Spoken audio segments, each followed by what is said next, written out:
Every morning you wake up, you're given something more valuable than money, more powerful than connections, more fleeting than opportunity, time, and I want you to think about that for a second, because time, listen now, is the only thing you can't get back. You can lose money, make it back. You can lose a job, find another. You can fall and rise again. But the seconds that pass, the moments you waste, they're gone forever. So the question ain't what time is it. The real question is what are you doing with the time you've been given? Every day starts the same. Blank page, sun rises, alarm goes off, and then you choose. You choose whether you hit that snooze button or hit the ground running. You choose whether you scroll through someone else's life or start writing your own story. You choose whether you let the day own you or you own the day. See, we all want success. We all want greatness. But most people want it on sale. They want results without routine. They want progress without practice. But it doesn't work that way. The champions, the legends, the ones you admire, they didn't get there by accident. They didn't wake up lucky. They woke up ready, and that readiness, that edge, that fire in the belly, it comes from discipline, from what you do daily when nobody's watching. It's not sexy, it's not flashy, it's reps, it's writing the script when no one's reading. It's showing up to the gym when your body says quit. It's rehearsing the scene again and again when the director's not even in the room. Discipline means doing what you said you would do, long after the mood you said it in has left you. It's brushing your teeth with excellence. It's folding your clothes like a winner. It's treating small things like they're big. Because how you do anything is how you do everything. People ask me, Denzel, how do you stay sharp? I say, I stay consistent. I stay committed to the little things. Because when the big moment comes, and it will come, it's too late to prepare. You don't rise to the occasion. You fall to the level of your training. So what are you training for? What are you building toward? Because if you're not locked in daily, you won't be ready when your name gets called.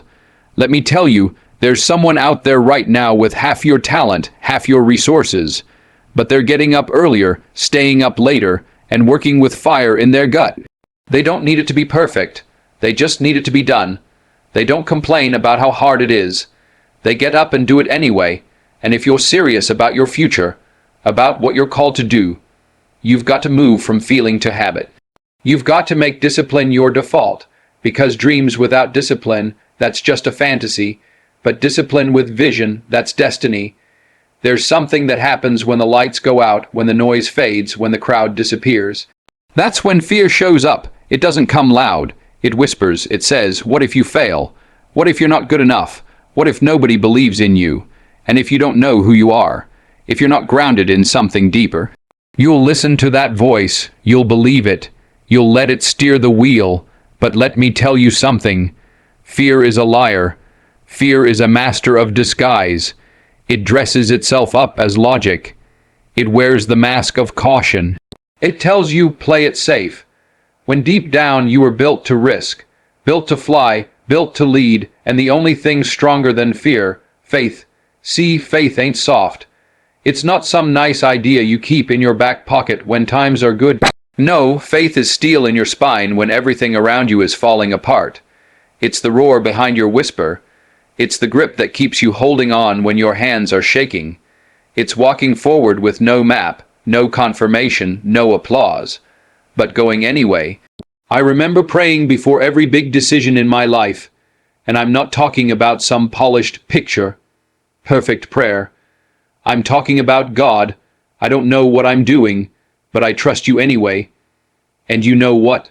Sometimes the answer came, sometimes it didn't, but the peace, the strength, the clarity that came from the act of faith itself. Faith isn't just believing things will work out. Faith is knowing that even if they don't go your way, they still served your growth. Faith is trusting the process even when the plan falls apart. Let me ask you this. What if the closed door was actually a gift? What if the delay was protection? What if the thing you thought was a failure was actually preparation?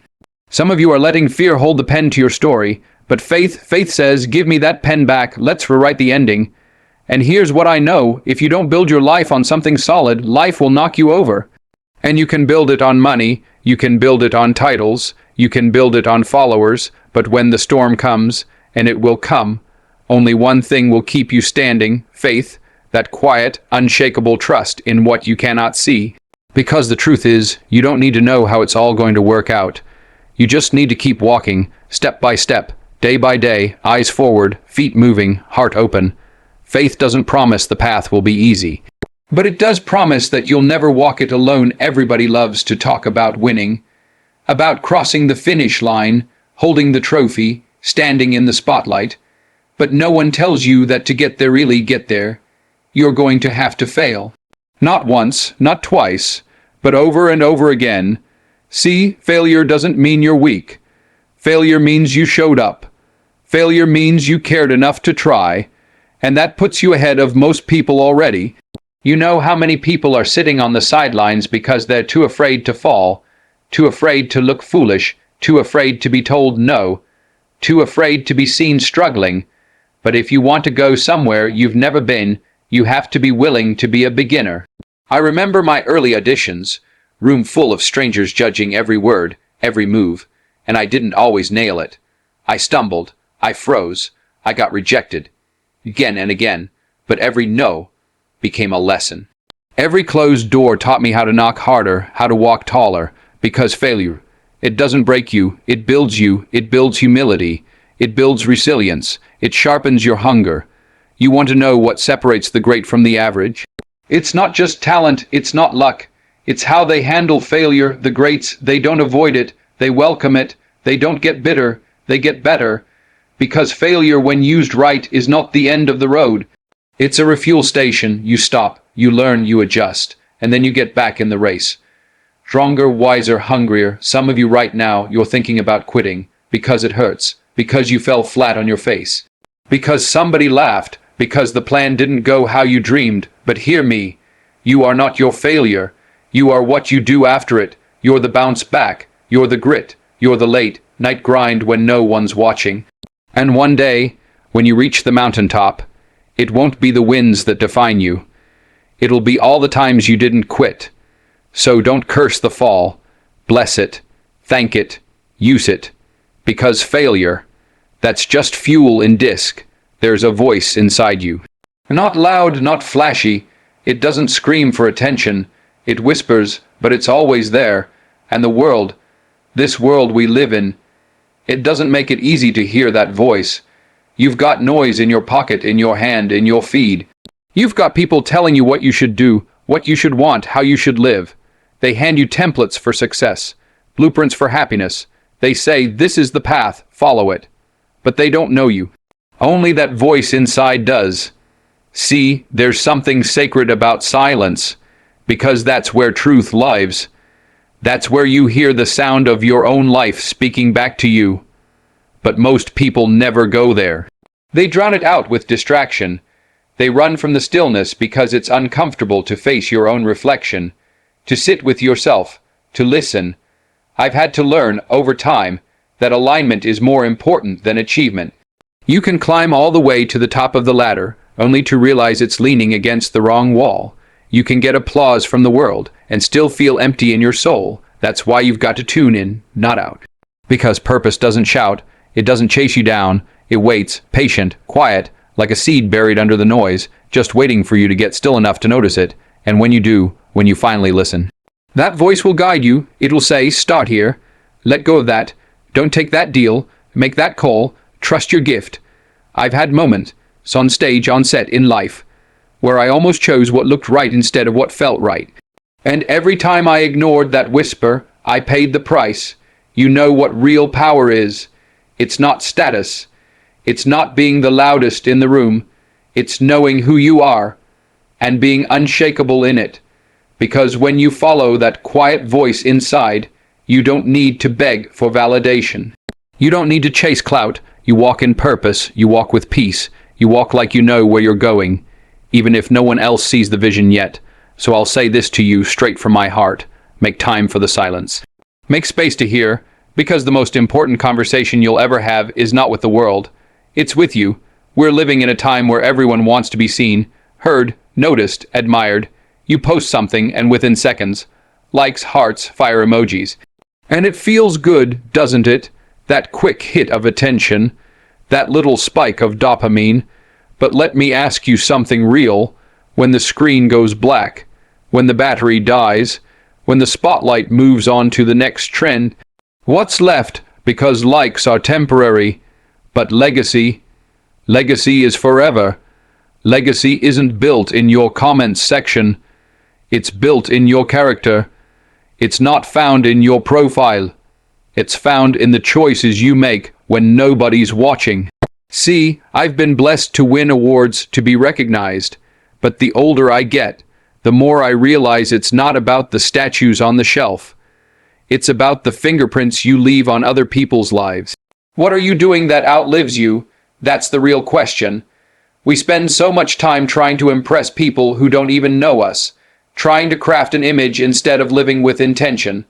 But the people who make the deepest impact, they're not chasing applause, they're living with purpose. There's a difference between popularity and principle. Popularity is loud, flashy, shallow. Principle is quiet, consistent, deep. One fades, the other endures. I think about the people who shaped me, my mother, my mentors, the elders who spoke life into me. None of them were chasing clout. They were planting seeds, pouring wisdom, living truth, and their legacy. It shows up in the way I walk, the way I speak, the way I carry my name. You want to be famous, fine, but don't let fame be the finish line, because there are people with millions of followers and no real direction. There are people with status, but no soul. If you want to leave something behind, leave love, leave integrity, leave courage, leave truth. The world is full of noise, but what it needs is more substance. More people who live with conviction, who walk with purpose, who don't need to be liked to do what's right. One day, they won't remember the car you drove, the shoes you wore, or how many views your video got. They'll remember how you made them feel. They'll remember the way you showed up when it mattered. They'll remember if you told the truth, when it wasn't easy. So I'll say this: don't waste your life chasing what fades. Build something that stands, that lasts, that echoes, long after you're gone. That's legacy. And here's the thing: I'm not here to tell you that the road will be easy. I'm not here to promise you that the world will always understand your vision or your hustle. I'm not here to tell you that every day is going to feel like a victory. But I am here to tell you that you have what it takes. The world will throw obstacles your way. People will doubt you. You'll face setbacks that will make you question everything. But in those moments, I want you to remember something: you're not alone. You've got a purpose bigger than any struggle. You've got faith that can move mountains even when the ground feels shaky beneath you. And you've got the strength to turn every failure into fuel. So keep moving, keep grinding, keep believing, and when the world tries to tell you who you are, tell it who you're becoming. Rise every day with purpose. Trust that quiet voice inside. Let your failures be the foundation of your success. And above all else, live for your legacy, not for likes. Because when the curtain falls, when the applause dies down, what will matter most is the life you lived. The lives you touched, the way you walked through this world, leaving a trail of truth, love, and courage behind you. So let's do this. Let's build something. Let's leave a legacy.